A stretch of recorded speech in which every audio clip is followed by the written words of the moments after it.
Okay, good morning, everyone. So, as I promised, today we'll start talking about representation theory. And so this will be half of it will be a crash course on representation theory of finite groups and of the symmetric groups in particular. And half of it will be using what we learned to prove the first steps in the analysis of what I talked about the last two times. So let me remind you that we now have gamma 2, which is the surface group generated by A, B, C, and D. The one relation. Okay, and okay, so I want to, the first goal is to prove some results that I already, or not with all the details, but roughly prove some results that I mentioned. So first of all, I want to prove that this formula, that the number of homomorphisms from gamma 2 to a finite group, so here G is any finite group, is G cubed times the sum of all irreducible representations of G1 over the dimension squared. The second goal is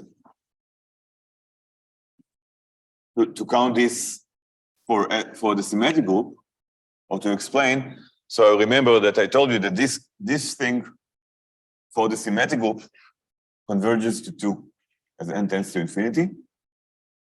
And I want to explain where this is coming from. And the third goal is to show how to compute the expected number of fixed points of A. Okay, so here A is the generator. I take a random homomorphism from gamma 2 to Sn, and I look at the image of A, and I ask how many fixed points it has on average. So I want to show how to compute this, and this is also the expected number of embeddings in the random cover of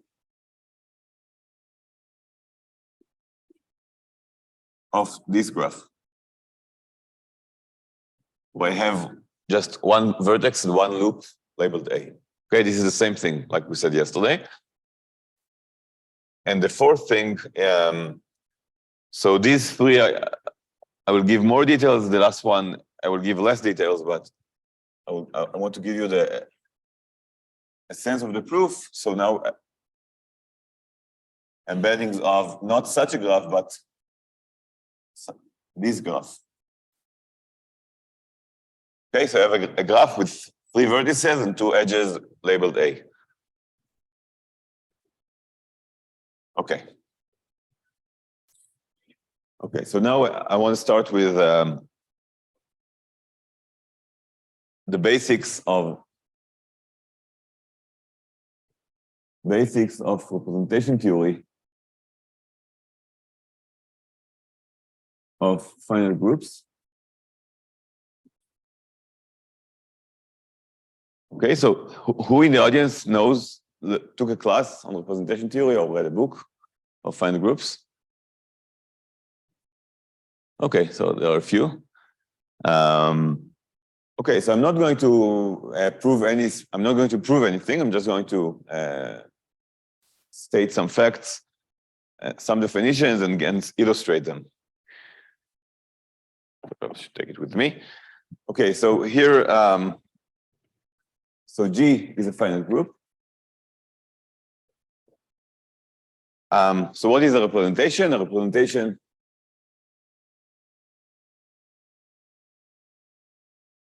of G. So a representation of G is a group homomorphism from G to some matrix groups over C. So I'm going to take the simplest definition. So for me, today representations will be only over the complex field. And I'm going to think of them just as homomorphism to matrices. Okay, I'm going to think about matrix. I'm going to talk in matrix language. And this is for some, so here M is any positive integer. And we say that rho 1, so if we have two representations, we say that rho 1 is equivalent or isomorphic to rho 2 if they are the same up to a change of basis. If M1 is the same as M2 and equivalent up to a change of basis.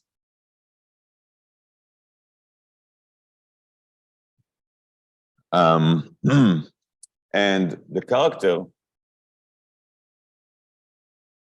of a representation is just the trace.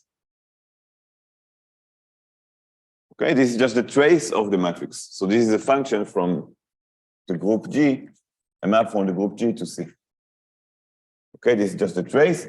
And notice that this is invariant under, this is a constant in equivalence class, right? Because if rho 1 and rho 2 are isomorphic, then so they are the same up to a change of basis. So this means that every matrix, the image of G here is conjugate to the image of G here. So they have the same trace. So the character is well defined in every equivalence class. And okay, so perhaps I'll take this side of the board. To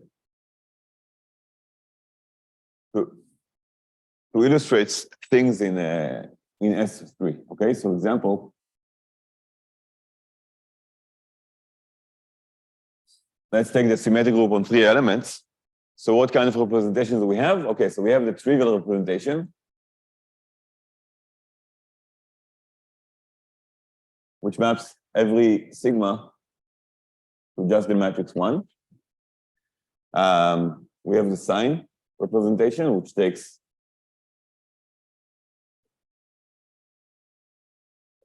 maps every sigma to its sign. And we have the let's call it rho, which maps every permutation to the permutation matrix. So GL3. So it maps sigma to, I don't know, something like that. Okay, so some permutation matrix. Okay. So these are the kind, and here, okay, of course, here the character is, of course, just the same thing as the representation. What is the character here? Oh, I didn't say, we denote the character by, we denote it by chi of rho. Okay, this is my notation for the character of rho. So what is the character here? What is the character of sigma? Yeah, the number of fixed points, right? Because the diagonal of this matrix is exactly the, shows you the fixed points of this permutation. Number of fixed points of sigma.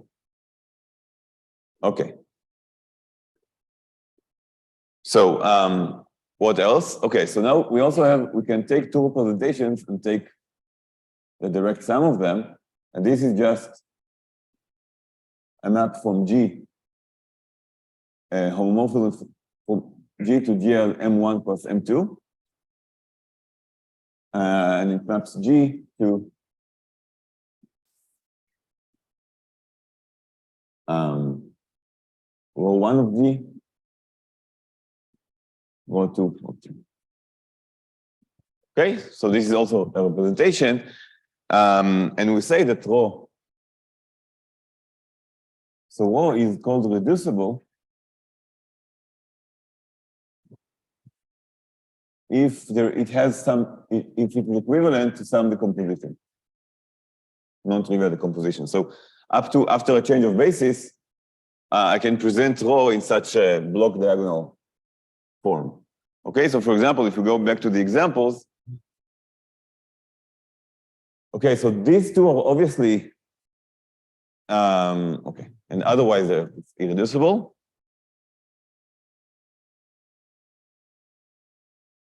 Otherwise it's called irreducible. Okay, and these two are obviously irreducible because they are one-dimensional. I cannot decompose them. But this one is reducible. And for example, if I take it in the basis, if I change the basis to this basis,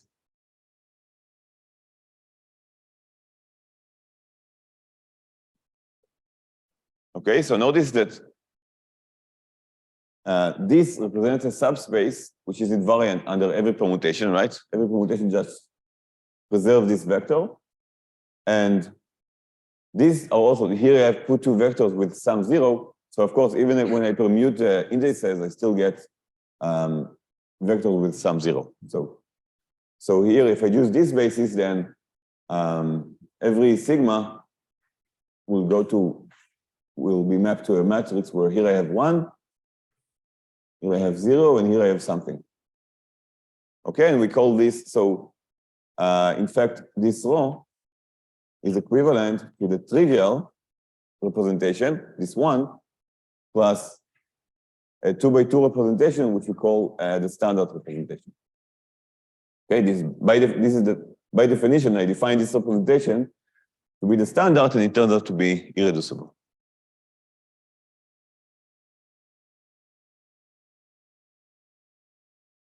Okay, good. Okay, so up to now this was only a definition, but let me give you some basic facts. So first of all, for every group G, there are finitely many equivalence classes of EREPs. So EREPs is my shorting abbreviation for irreducible representation. Okay, so finitely many EREPs, and in fact, the number of EREPs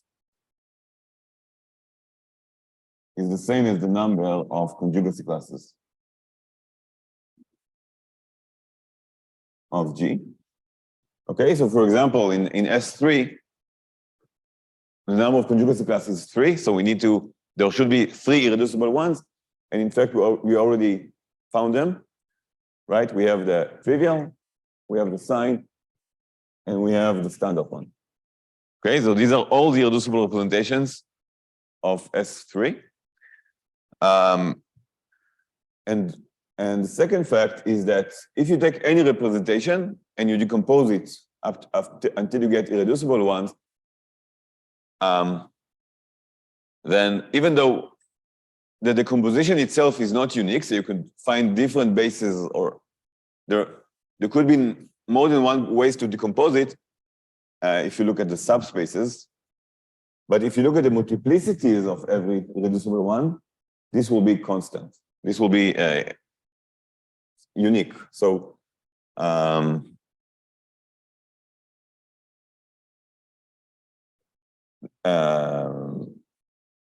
okay, so in the composition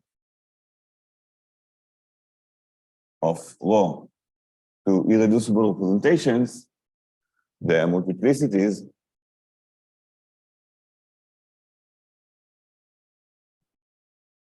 of every IREP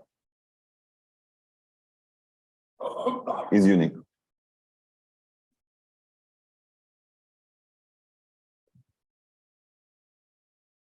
Okay.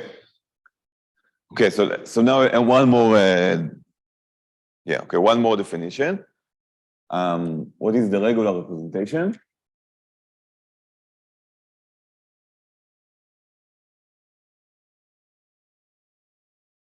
Okay, so the regular representation, I denote it by reg. So this is a map from G to GLG. C, which this is just, it describes the action of G on itself by left multiplication. Okay, so this describes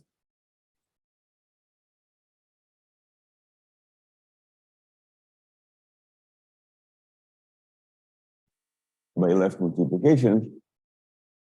Okay, so this means that every matrix here is just so you can take as a basis for this. You can take as a basis the elements of the group or associate the base.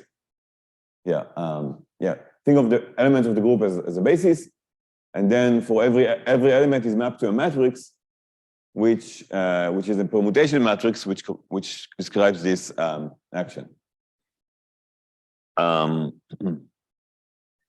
Okay, so what is the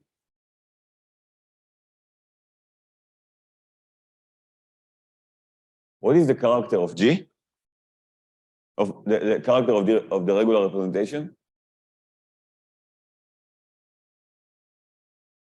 So if G is the identity, what is this character? G, right? It's the diagonal. This is always true. I mean, the character of the identity is always the dimension. And if G is not the ID, 0, right? Because the left multiplication has no fixed point, so this is 0.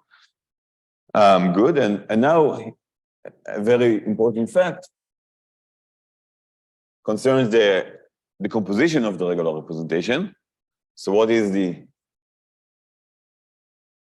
if I want to decompose it to irreducible representation, so this is what, it turns out that in the decomposition, you see all irreducible representations.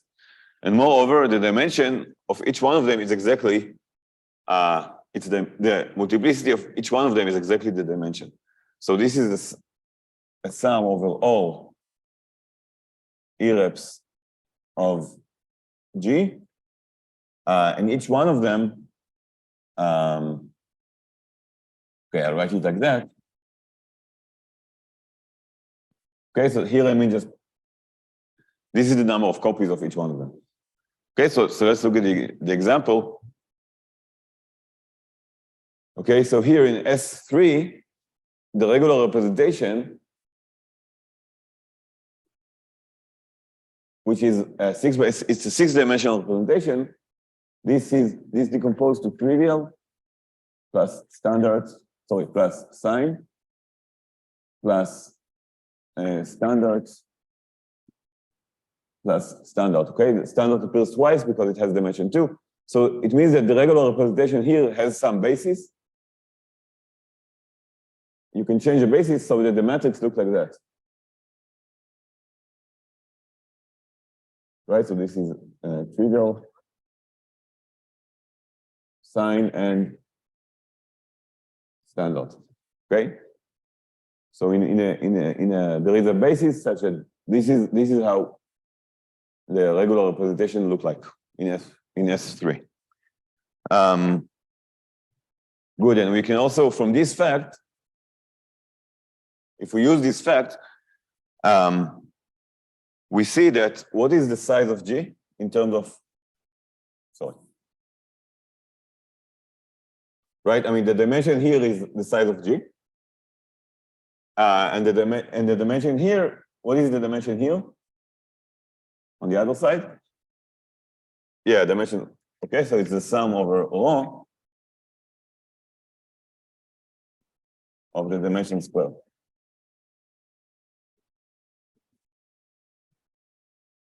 Okay, so we get this nice formula, and we also get, if I can now decompose the character, so the character of the regular representation is also the sum over all irreps. Okay, I'm going to shorten it to ERR. These are the irreps of G. So the dimension of each one of them times the character of 4. Good, and okay, and the last, what else now I want to state another fact, which is very useful.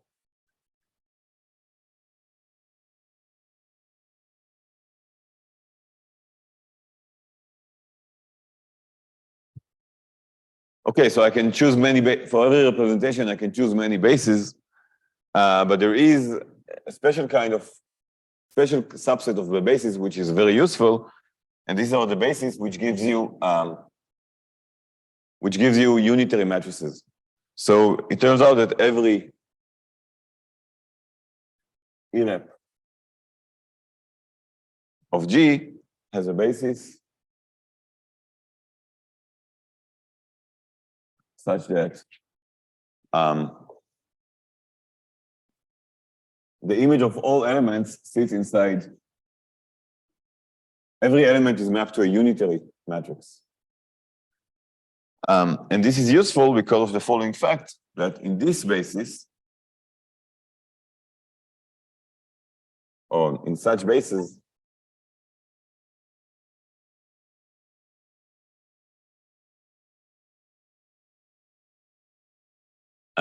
the entries of all irreps.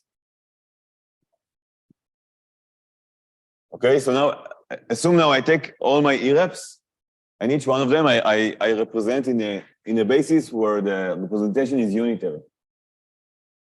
Okay, so now I look at the matrix entries. How many of them do I have? How many? If I look at all irreps, and I look at all the matrix entries, how many of them do I have?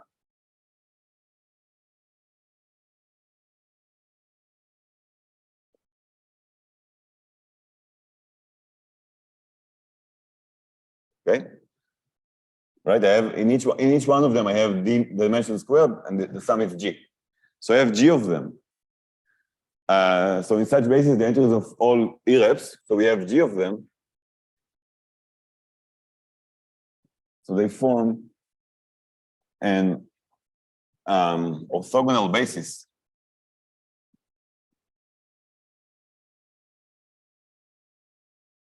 to all the functions from G to C. Okay, so let's look at the example, how this works.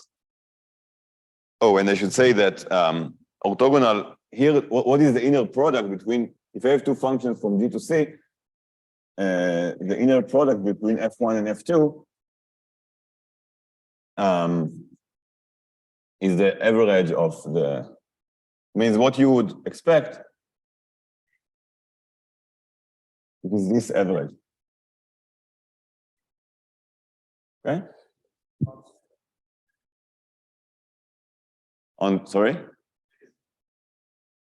No, because I look at the entries, not at the characters are constant on conjugacy classes, but here I look at all the entries. So this is more than, it's not it's stronger than the orthogonality of characters. Okay? So let's see.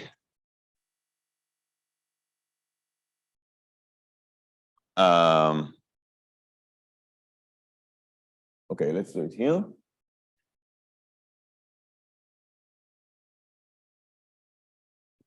So let's try to do it for S3. So I want to write so I want to take all the elements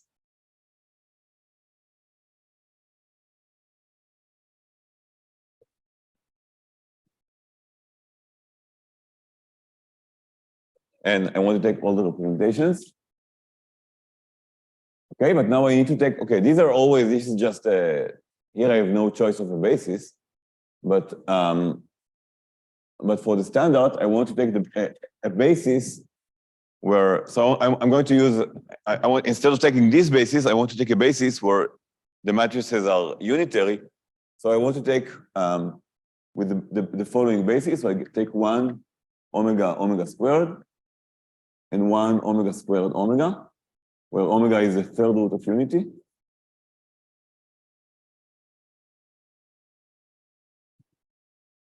Okay, so this is the basis. So let's see what we have. Okay, what is the trivial representation in each one of them? It's just 1, right? Okay, and the sign, these three are positive, and these three are, even, and these three are odd permutations. And now, okay, I don't have enough.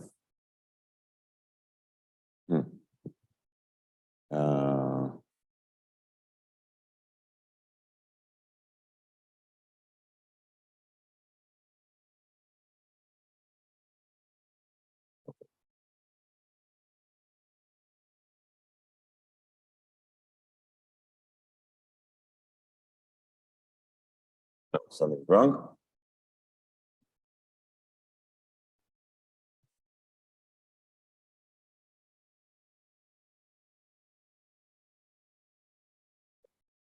Okay, what is the matrix of the identity? Okay, the identity, how does it act on? Of course, it's the identity. Okay, it's the identity matrix. How does 1, 2, 3 act on these two vectors? So here it just it permutes these three elements. So in fact, if you act by 1, 2, 3 on this vector, one, okay, if you don't see it, this is the vector. Okay, these are the two vectors. If I act on this vector by 1, 2, 3, it just rotates the entries, and this is the same vector multiplied by omega squared. This is omega squared. And here, if I do the same, I get, again, a multiplication of this vector by omega. And 1, 3, 2 is the other way around.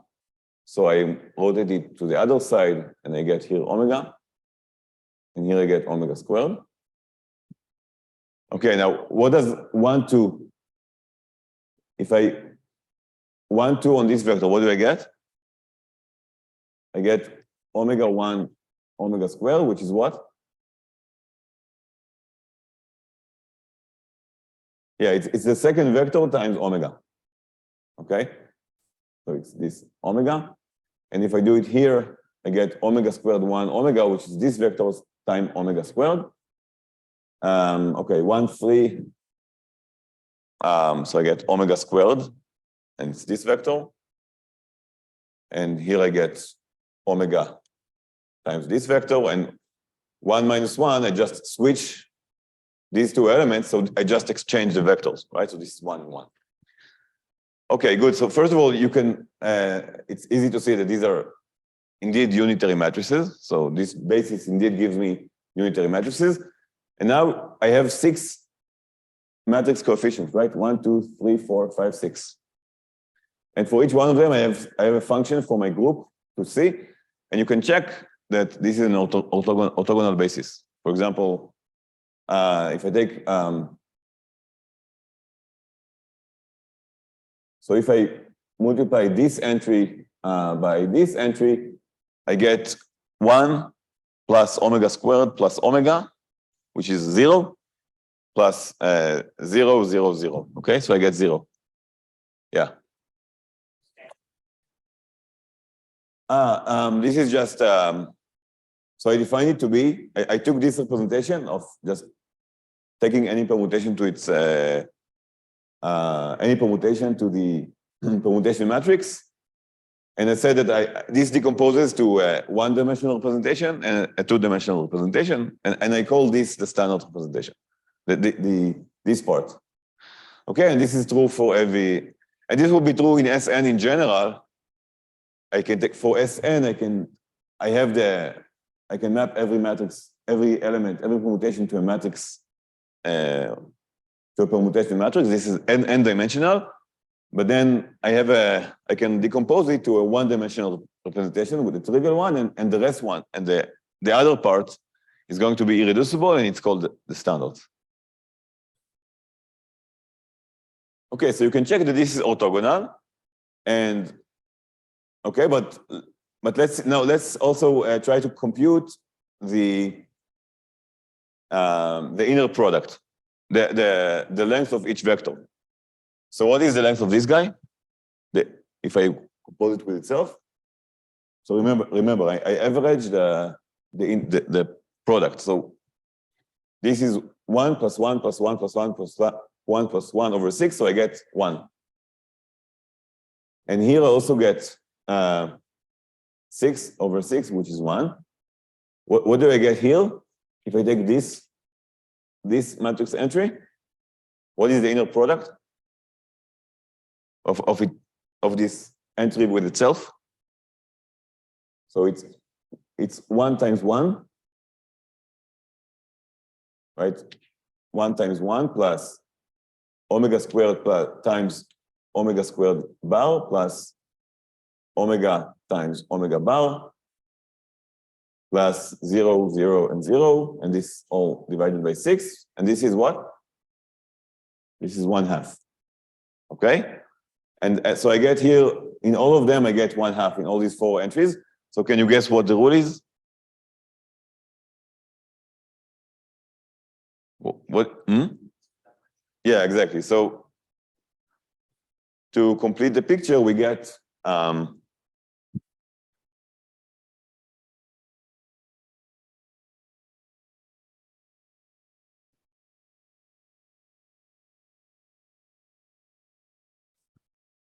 okay, so we get an orthogonal basis, and moreover, if I take the inner product, so I have some raw, and I take the ij column, the ij entry. With the ij entry, I always get this is 1 over the dimension of 1. Okay?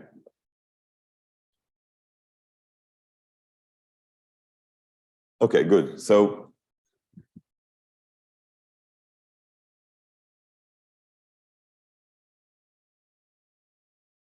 okay, so this was the first bunch of the first part of the crash course on representation theory of finite groups. And before I say a bit more about it, I want to prove something that is related to this talk.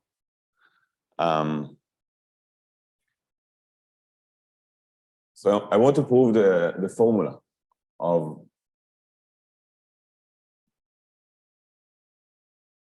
basically of Frobenius or Hurwitz.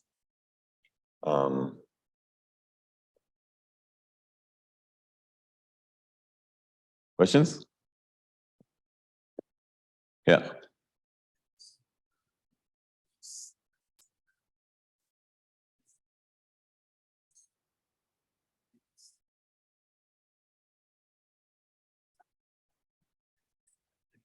Yeah.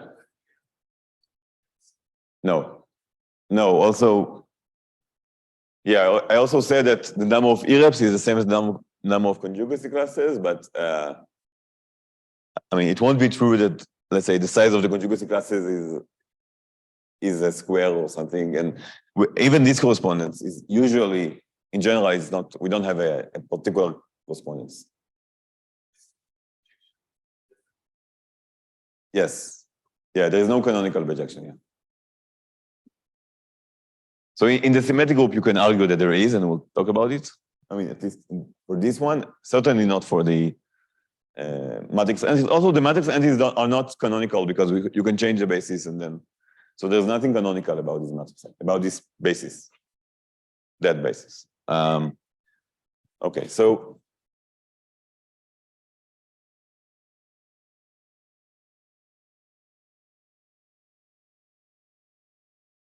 Okay, so now I want to prove the theorem of, so again, okay, let's say Hurwitz.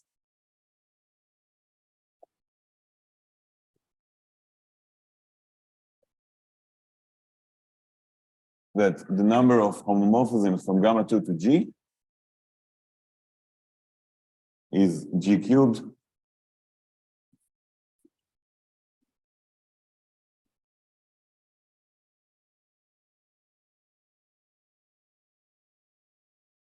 I want to prove this theorem.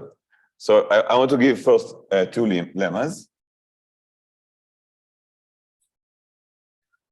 Which I'm going to roughly prove, but it's all, everything is going to be very elementary now, using the facts that are less elementary. I mean, the facts I told you are not elementary, or not easy, the proof, but But given the facts, I mean, what I'm going to prove now is quite elementary. It's quite simple. Okay, so let's say that G is finite, and rho is an irrep. And what I want to consider the average of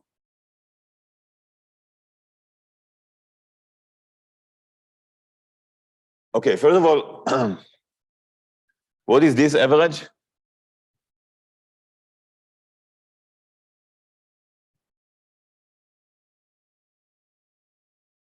So if rho is the trivial representation, what do I get here?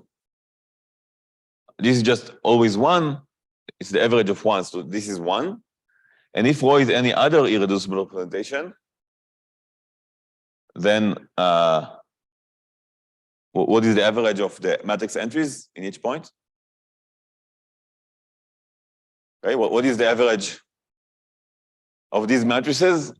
It is 0, right? Because it's the same as taking the inner product with the trivial representation. Okay, so we know this is 0. But okay, but this is not what I want. I want this times the character of G bar. Okay, so now let's see what this is. Okay, I'll tell you what it is and then we'll prove it. So this is 1 over the dimension times the identity matrix. Okay, and why is this true? So basically what do I have here? I have this is actually the inner product or sum of inner products between some elements. I can do it entry by entry, right? This is an average of matrices. This is like the inner product between this entry and each one of these entries, right? And so of course, if this is not in the diagonal, it is orthogonal to each one of them. So I get 0. And if I take an entry on the diagonal, then it is orthogonal to almost all of them except for the one course for the same one. And then the inner product is 1 over the dimension. Okay, so that's it. Okay, is this clear? Okay, and the second lemma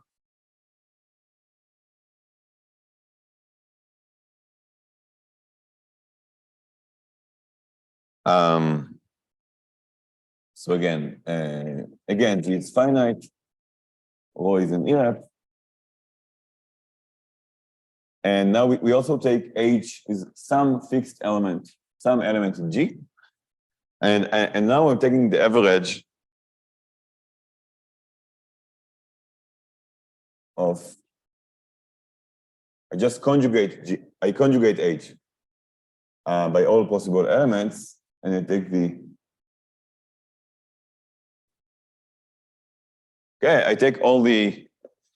I go over all the conjugacy class of H, and I take it actually several times, but it doesn't really matter. This is actually the average over all the conjugacy class of H.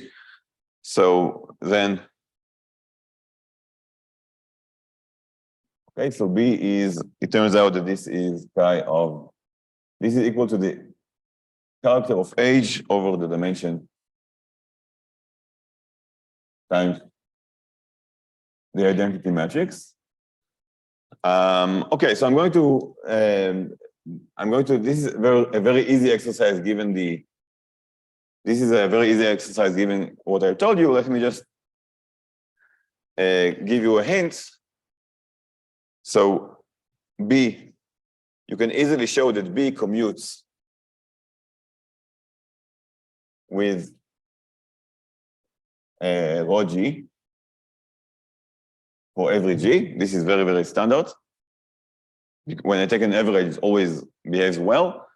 And therefore, B commutes with every matrix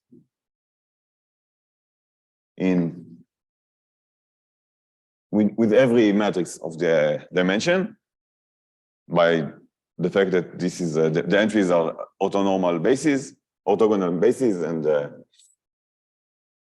Yeah, and then once you know that B is this both give you that B is a scalar matrix, and then you just need to compute. You know that the trace here, and you can compute the trace there. So you can get this. Okay. So now let's prove the theorem. Okay, so remember, we're going to use this, okay? So remember this. I'm going to use the regular representation. And this fact that the character of the regular representation is not zero, only on the identity.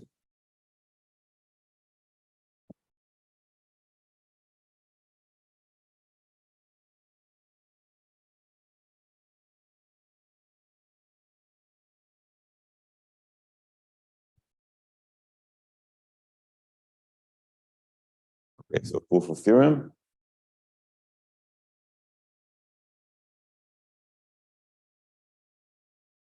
Okay, so now I want to compute the size of the number of homomorphisms.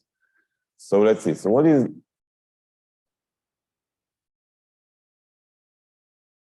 okay? So we already know that this is the same as the number of elements A, B, C, D in G to the fourth, four tuples of elements such that A, B.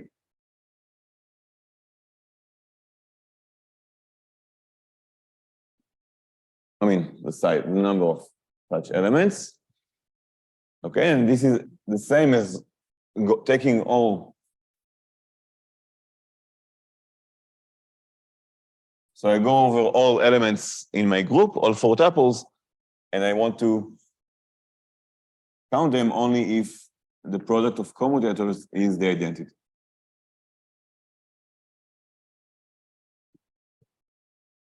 Okay, but now I can use the fact that, okay, let me use LE. So I know that delta E is the same as the character of the regular representation divided by G.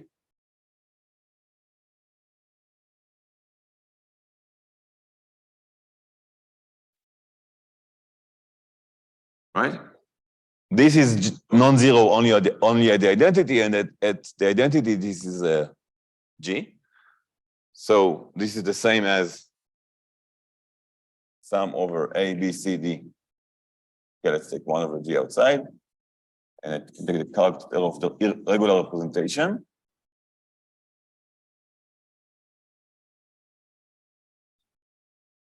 Okay. Question? No. Okay, now I can use the fact that the regular representation is the sum. Remember, so this is this is equal to the sum over all irreps of the dimension times the character of the irrep. So I get, and I also am going to change the summation. So 1 over G, sum over all irreps. I take the dimension, and then I take the sum A, B, C, D, and I take the character of the product of commutators.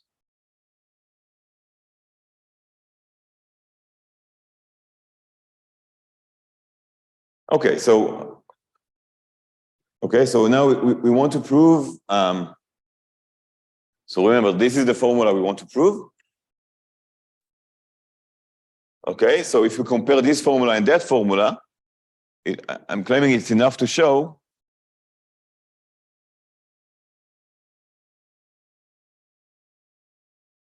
so yeah, it's enough to show that this guy is G to the 4 time divided by the dimension cubed. Right? If I prove that this guy, this part is G to the 4 over the dimension, then G to the 4, with this G, I get G cubed, and the dimension divided by the dimension cubed, I get 1 over the dimension squared. Okay, so this is enough. So let's prove this. Okay, so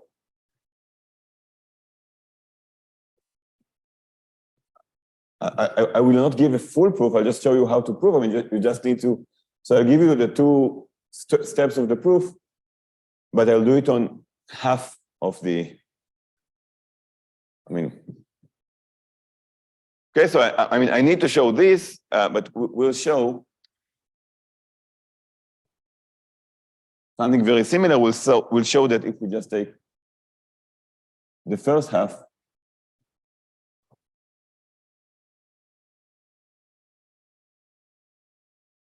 you get g squared over the dimension. And okay, we'll show this, and it's a very, very, very simple exercise to imitate what we do here to get this formula. Okay. So, so what do we do with this? So let's see. So sum of A, B in G.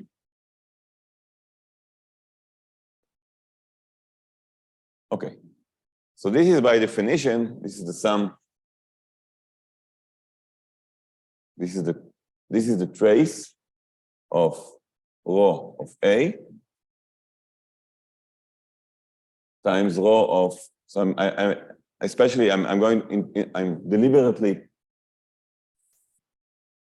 going to group the elements A and then B, A inverse, B inverse.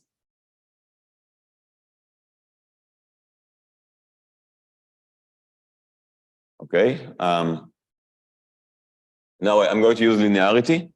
So I can, the sum, I mean, it's just, everything is linear. I can push the sums inside. So I get that this is the trace of, okay, and I'm also going to take g squared outside, and then this is the trace of sum of A in G.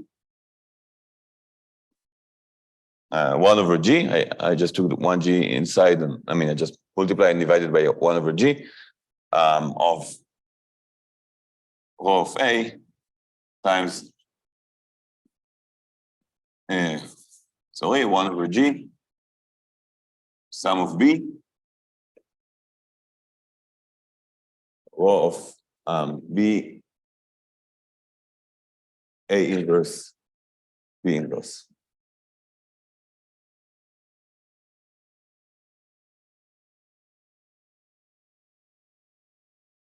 Okay, I mean, this is just linear algebra. Nothing happened here. Okay, but now you see what is this part? This is exactly the second lemma, right? When age is A inverse. So this sum is what's written there is exactly B. I mean, the capital B. And I get that this is the identity matrix up to this factor. Okay, so this is simply G squared times the trace of 1 over G, sum of A in G of rho of A, and then all this guy is just, I mean, this is a scalar matrix, so I can just replace it by this scalar, which is chi of A inverse divided by the dimension of rho. Okay? Okay, good. So of course I can take the dimension outside, which is this is just a constant. And then, okay, so this is, and then I get the sum of the average of rho A times rho of A inverse. So it's not exactly what I see in lemma 1. It's very close to what I see in lemma 1. Right? But what is the relation between chi of A inverse and chi A bar, right? Because remember that every representation, I can represent it in a unitary basis. And of course, and then this is just so this corresponds to unitary matrix, and the inverse of the unitary matrix is just the conjugate transpose. So this is the same as chi A bar. Okay, so we get G squared over the dimension of rho, this dimension, and then the trace of sum of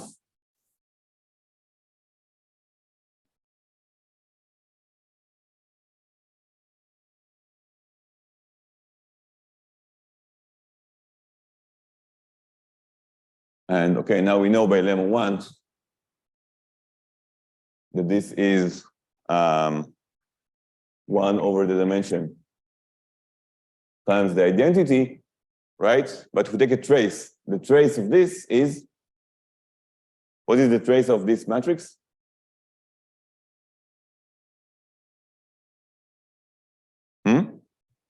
One, right? It's dim times the 1 over dim. So this is just 1.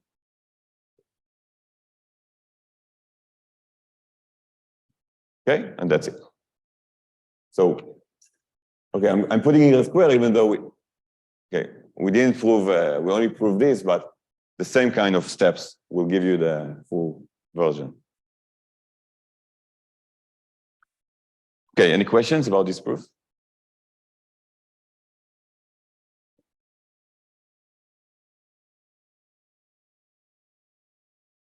Okay, so now we get to a less classical stuff.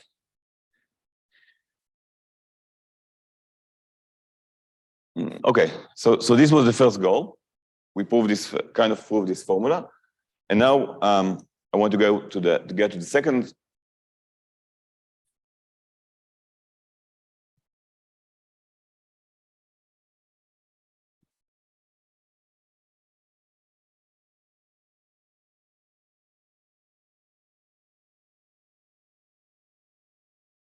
So now the second goal is to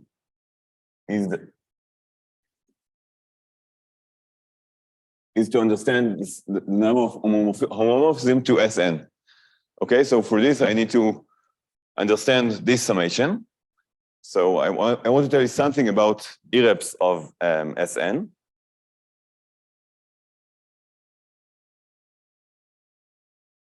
Okay, so first of all, we already know what is the number of irreps of Sn. Okay, it's the number of conjugacy classes of Sn, which is, right? It's the number of partitions of n. So it's P of n, the partition function of n. Okay, which is also, I can write it as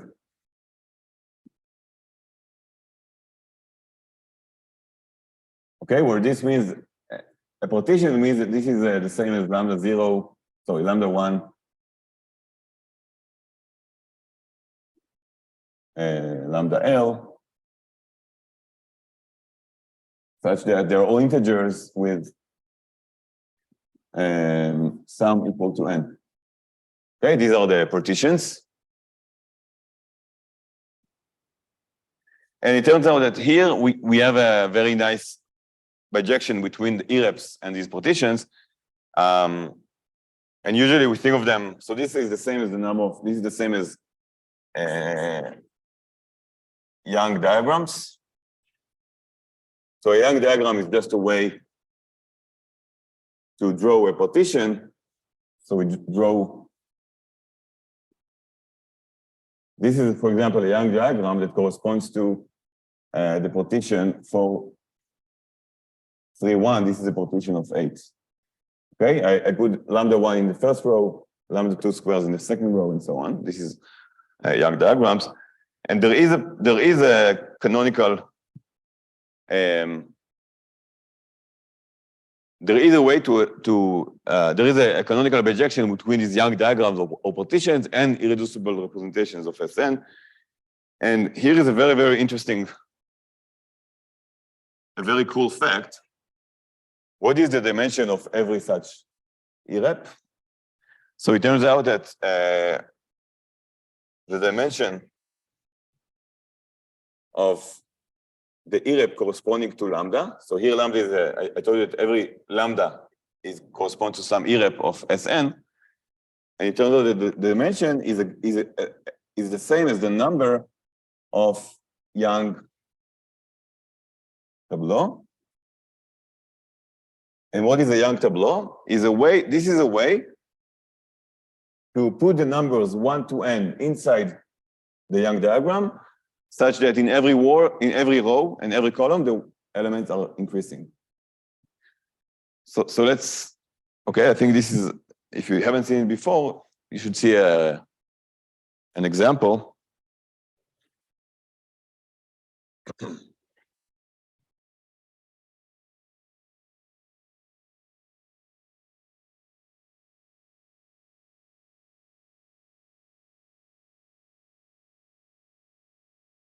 So let's take, I mean, S3 is too small. Let's take S4 as an example.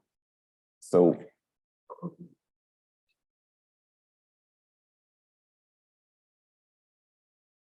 okay, so what are the possible partitions of 4? We have this partition, which is 4. We have 3, 1. We have 2, 2. We have 2, 1, 1, and we have 4 times 1. Okay, what is the dimension? So here I need to put the numbers 1 to 4 in such a way that they are in every column and every word, in every row, they are strictly increasing. So there's only one way to put the numbers, right? So this dimension, this is 1. How many options do I have here? So, okay, 1 I have to put here. Because it has to be, this is, 1 is always in this corner. It's smaller than everything else. But now I can put, here I can put either 2 or 3 or 4. And the other 2, I just order them here. Okay, so I get dimension 3. Here I have to put 1 here. And this is also bigger than everything else, so this must be 4. But 2 and 3 I can put either like that or like that. So the dimension is 2. This guy is actually symmetric. It's the same picture, just a mirror picture, a reflection of this. So I get again 3. And this is, of course, only one option. This is 1. And you can always check. You can check that the number of squares, the sum of squares is 24. Okay.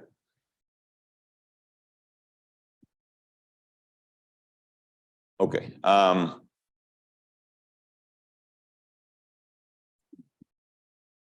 Okay, so let's see that, and because I'll give another example,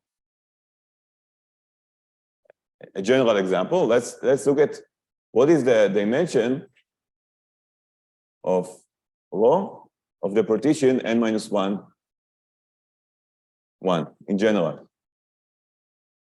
So this is this partition. This is now for every n.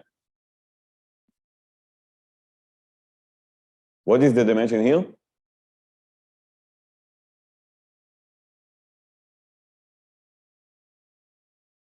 N minus 1, right? Because again, I have to put here 1. 1 must be here. Here I can put any other number and just order the rest in the first line, in the first row. So this is n minus 1. So you see what I got here is a polynomial. And this is a general phenomenon.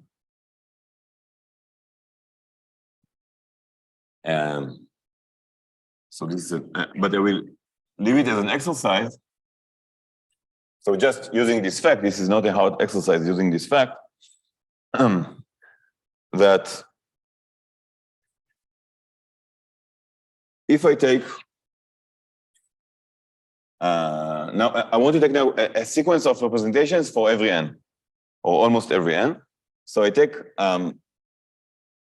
the representation corresponding to this Young diagram. So I have a very long first line. And then here I have some constant, in this part, I have some constant representation, constant diagram mu. Okay, so I'm claiming what is the dimension of this guy, of this representation. I'm claiming that this is theta, so up to a constant, this is n to the number of squares here in this part. Okay, and this is an easy exercise using the fact from the previous fact. So you saw as an example, in the example there, I had 1 square, and mu was just 1 square, and indeed the dimension is roughly n. Okay. Okay.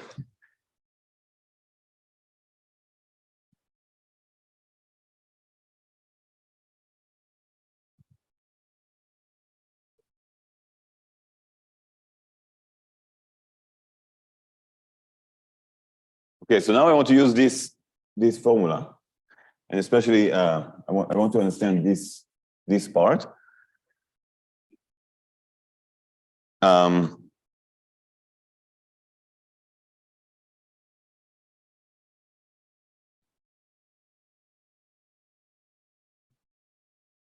Okay, so I think I said it in the first talk.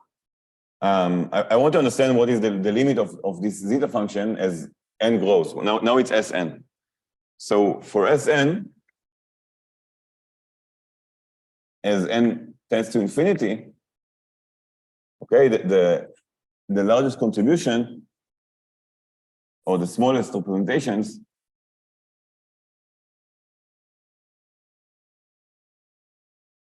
are, okay, so we have, first of all, this is the trivial representation, and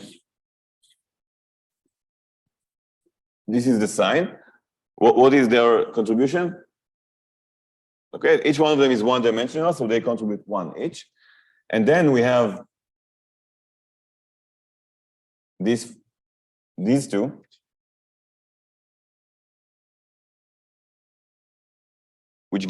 where the dimension is roughly, so this contributes 1 to the formula. Each one of them is the dimension is n minus 1. So each one of them contributes roughly 1 over n minus 1 squared. The next representations are this and their conjugates.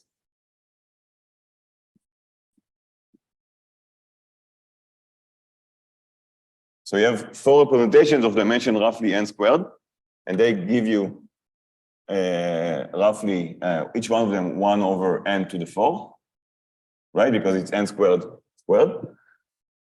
Okay, but can you deal with everything else? And remember, this theorem alone, this exercise alone is not enough, because when n grows, you keep getting more and more new representations every time, right? These families do not cover everything. Every time n grows, you get new families to handle.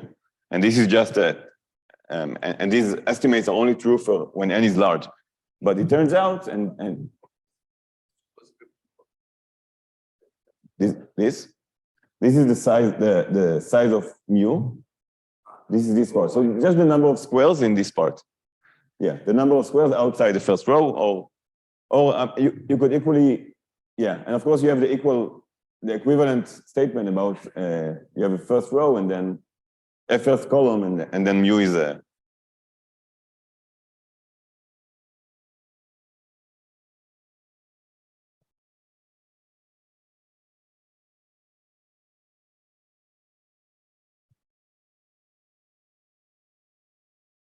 Okay, so then what Lulov showed, and so I didn't read his proof. I read the Liebeck and Shalev proofs, which is it's very short. It's like 1 page or 2 pages. This was also proved by Gambut independently.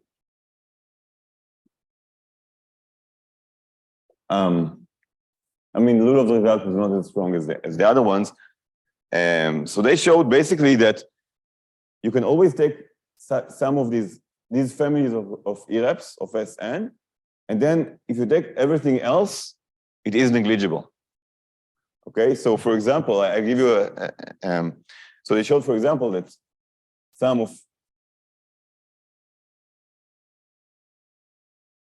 if you take all the reducible representations of Sn, except for these 8 representations, So it's not one of the 8.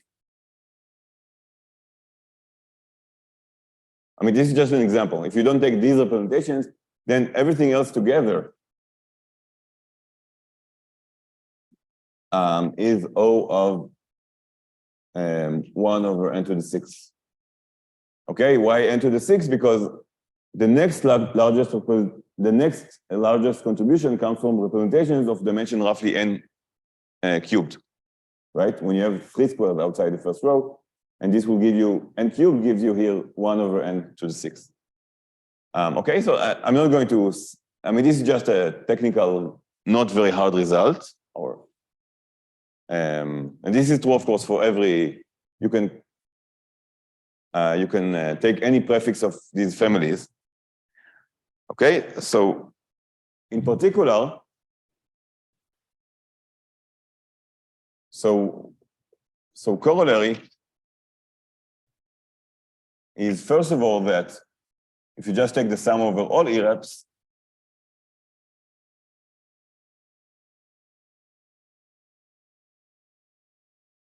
it just converges to 2,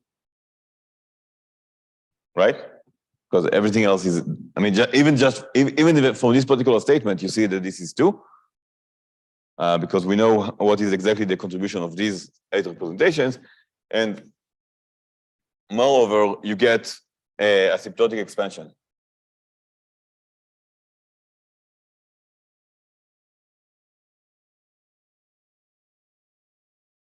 Has an asymptotic expansion.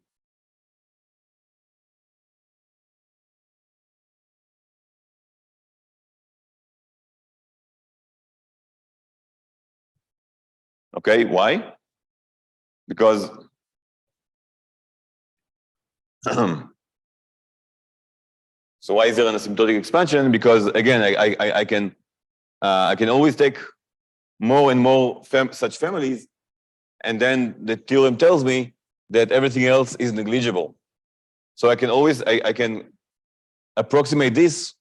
I can write this. For example, if I just use this theorem, I know how to approximate this summation up to this order, and this is just a sum of these rational functions, right? I always get rational functions here.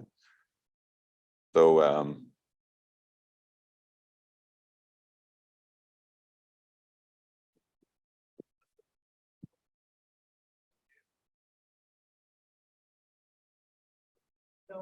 here, this one. This is theta. This is up to multiplicative. Yeah, no. So you need to take. So you have actually the dimension of each one of them is a polynomial in n, and it's a polynomial of degree 2 by the exercise. So this is a polynomial of degree 2. You can also even compute it directly using this fact. So, and then this is just take 1 over the polynomial squared. So this is actually a rational function of where the degree is -4. Okay.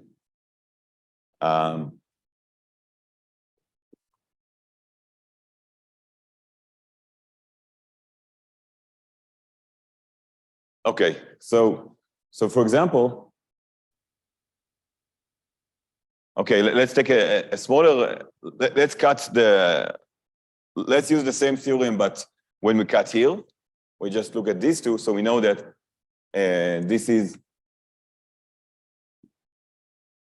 so we know this is 1 plus 1 plus 1 over n minus 1 squared. And then everything else is 1 over n to the 4th. Okay, this is the same kind of bound when I just take the 4 first representations. So I can write it as 2 plus 2 over n squared plus, okay, I don't remember, perhaps 3, if you expand it. Okay, so you get this kind of formulas. Okay, any questions about that?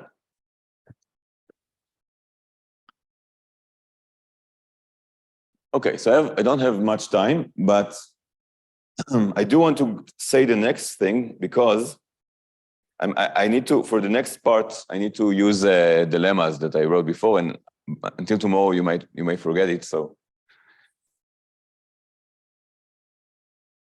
yeah, I hope it will not take much more than 5 minutes. But okay, so yeah, I want to show you how to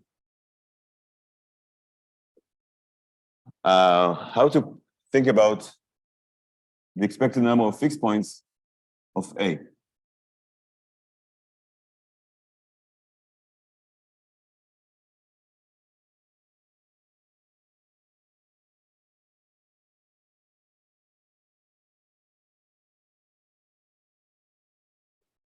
Okay, so it's going to be a very similar computation to what we had before, but with a twist, an interesting twist. Okay,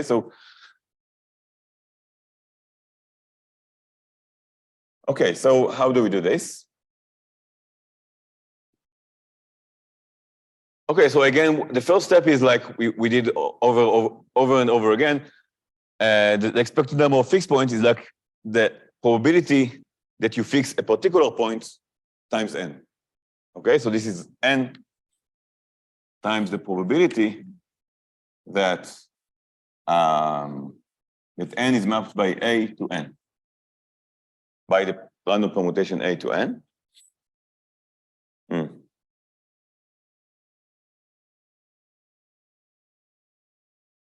Sorry.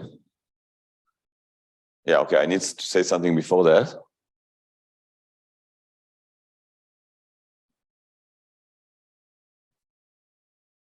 No, okay, no, this is too much. Okay, I'll say tomorrow, sorry. I will stop here and I will do it already tomorrow.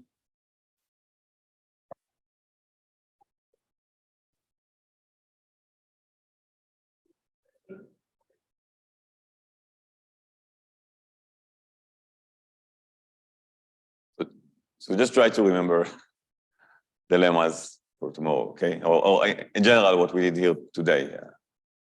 I'm going. What exactly the output from this category?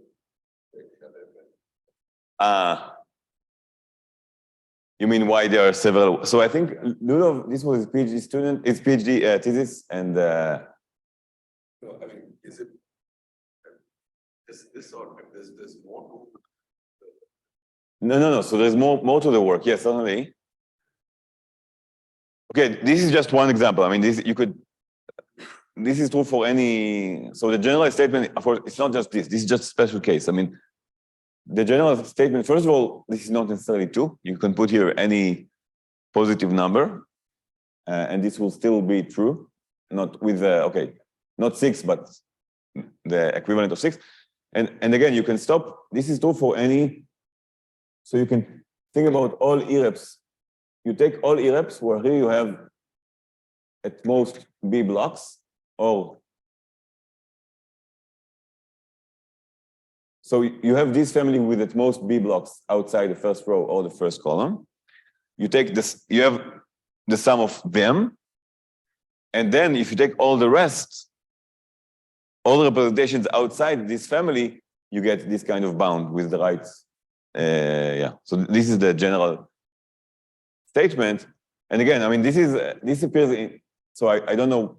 I'm not familiar really with this thesis. In this paper, this is a paper where they showed, for example, that a random homomorphism, the image is asymptotically almost always contains the alternating group. So they show that the result I mentioned at the beginning, that the image of this random homomorphism is at least the alternating group, almost always. And they showed it. They